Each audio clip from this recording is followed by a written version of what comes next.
Mais uma vez, seja muito bem-vindo, seja muito bem-vinda ao programa Restaurando o Casamento. Esse programa foi criado especialmente para ajudar você e a sua família a encontrarem resposta para os desafios do dia a dia, para as lutas que vocês enfrentam dentro do vosso casamento. Como foi para você os conteúdos que nós já deixamos aqui, a conversa que já tivemos sobre leis que governam o casamento, sobre estrutura ou base para o casamento saudável, tá?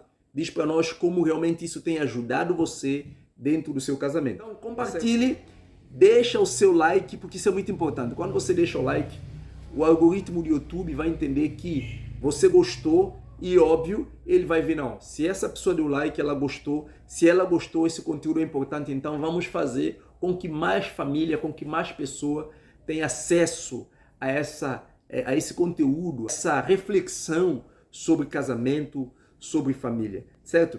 Que Deus continue abençoando, derramando bênção sobre o seu casamento, sobre a sua vida, sobre a sua empresa. E hoje nós vamos começar uma terceira série, e nessa série nós vamos falar sobre diferença que gera harmonia, certo? O homem e a mulher são duas pessoas diferentes, são duas pessoas distintas, porém é essas duas diferenças que gera harmonia na vida pessoal, na vida conjugal, na sociedade, na empresa, na igreja, em toda a área da sua vida.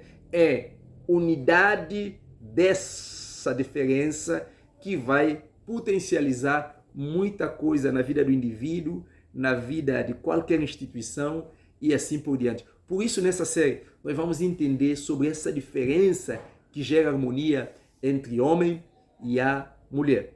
Nessa série, então, a nossa primeira conversa é entender o propósito de Deus com o casamento. Certamente você já ouviu e já falou essa frase. Deus ama a família. Família é o projeto de Deus. Ambas as declarações é absolutamente verdade. Deus ama a família. Família é o projeto de Deus.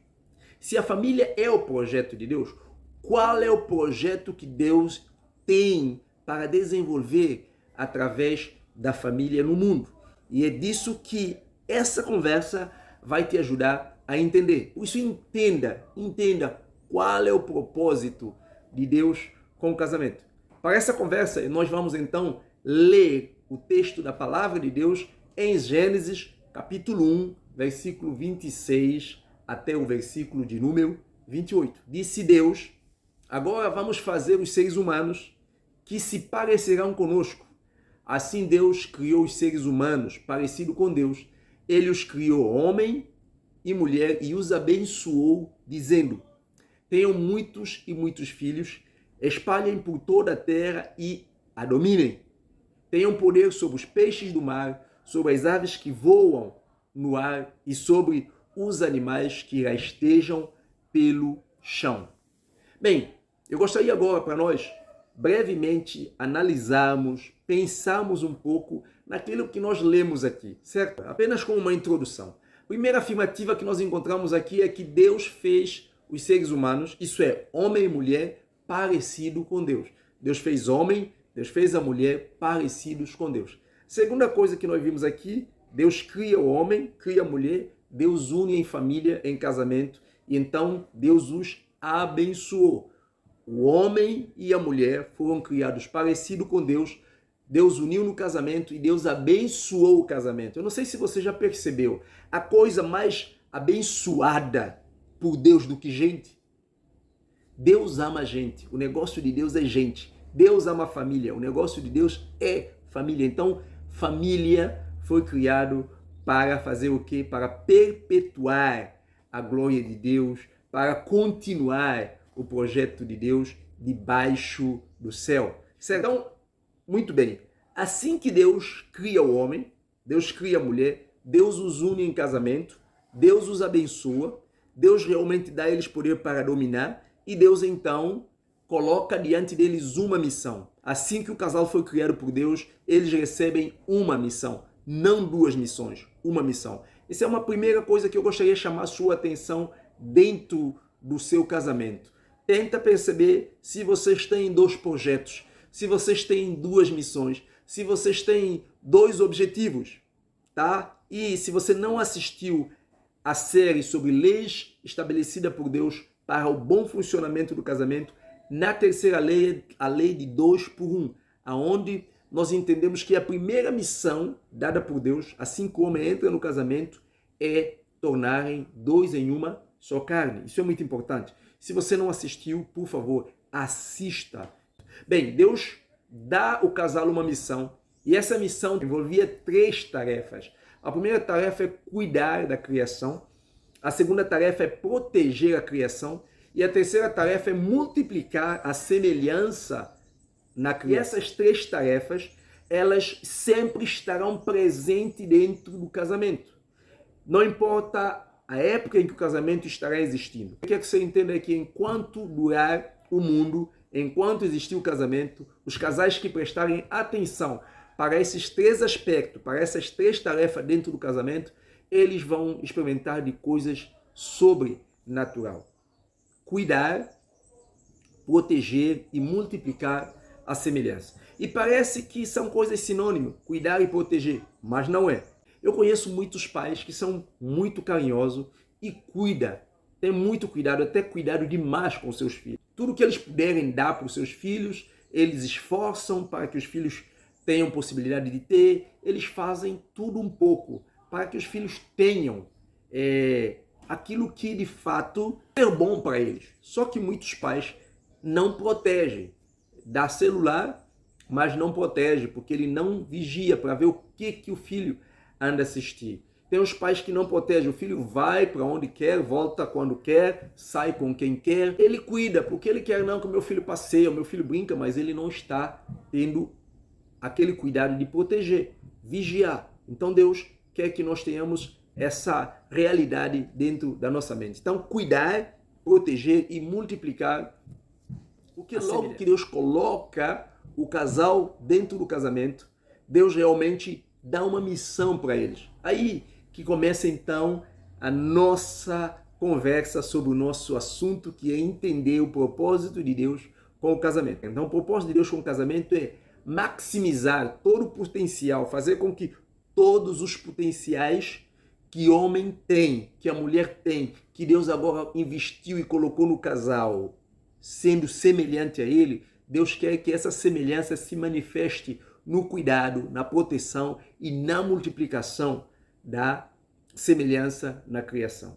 Por isso é muito importante que nós entendamos uma coisa muito importante. Tem muita gente que foca muito no trabalho, tem muita gente que foca muito nos filhos, e esquece exatamente de focar exatamente naquilo que Deus deu para você para potencializar, para maximizar tudo que você tem de potência dentro de você, de poderes dentro de você. E essa pessoa é a sua mulher e essa pessoa é o seu cônjuge. Você não deve pensar no seu filho nem no seu trabalho. O ser humano se desenvolve a partir de um relacionamento íntimo e profundo, emocional, espiritual e físico. Inclusive, a nossa vida, ela é um resultado, ela é uma somatória do mundo espiritual mais o mundo emocional. Ou seja, o nosso comportamento, a nossa atitude é um reflexo de como está o nosso mundo interior. As nossas emoções, como está a nossa espiritualidade, gera o nosso comportamento, gera a nossa escolha, gera a nossa decisão. Então Deus, ao criar o homem e a mulher, Deus dá 3 coisas importantes para o casal desenvolver essa potência que eles receberam, para desenvolver toda a habilidade que eles receberam, para maximizar todos os poderes que eles receberam. Todo o poder que tem na mulher, todo o poder que tem no homem. Deus então dá 3 coisas muito importantes aqui. Vamos lá. Ao homem e à mulher, Deus dá a sua presença e a sua companhia. Primeira coisa que Deus dá ao casal, Deus dá a sua presença e a sua companhia. Isso é muito importante, mostrando ser algo essencial para a vida deles. Deus dá ao homem, Deus dá à mulher a sua presença e a sua companhia, já ensinando para o homem, ensinando para a mulher que Deus é o bem mais precioso, é a essência de tudo que o casamento tem para explorar e para produzir. Está em Deus. Primeira coisa, então. A segunda coisa que nós vemos, Deus dá, porém ao homem, Deus dá apenas a mulher. Deus não dá outra coisa. Deus dá ao homem, a mulher. E a mulher, Deus dá o homem. Agora, ao casal, mais uma vez, ao casal, Deus dá uma missão: cuidar do mundo. O propósito do casamento é gerar o quê? É gerar o crescimento em profundidade. Não esquece dessa frase. O propósito de Deus com o casamento é gerar um crescimento em profundidade na vida do homem e na vida da mulher, para que eles dois, bem desenvolvidos, o casal torna uma potência. Na verdade, o casamento tem o objetivo de transformar esses poderes em potência. Em uma potência. Então tá, o propósito de Deus com o casamento é gerar um crescimento com profundidade. Por isso, Deus dá para o casal a sua presença e a sua companhia. Por isso, Deus dá para o homem a mulher. Por isso, para a mulher, Deus dá o homem. E por isso, para o casal, novamente, Deus dá o mundo. Deus dá uma missão para eles cuidarem. E se contextualizando ainda, tangibilizando isso, tornando isso muito mais simples, para o homem e para a mulher, Deus dá uma missão: criar filhos, serem bênção para a sociedade, criar uma empresa, montar uma ONG. Deus tem projeto, Deus tem plano com cada família que Ele une. Isso é muito importante que você entenda isso. Deus quer que você entenda que é uma missão ali. Mas qual é o objetivo disso? Bem, para que tudo aquilo que tem neles possa se desenvolver.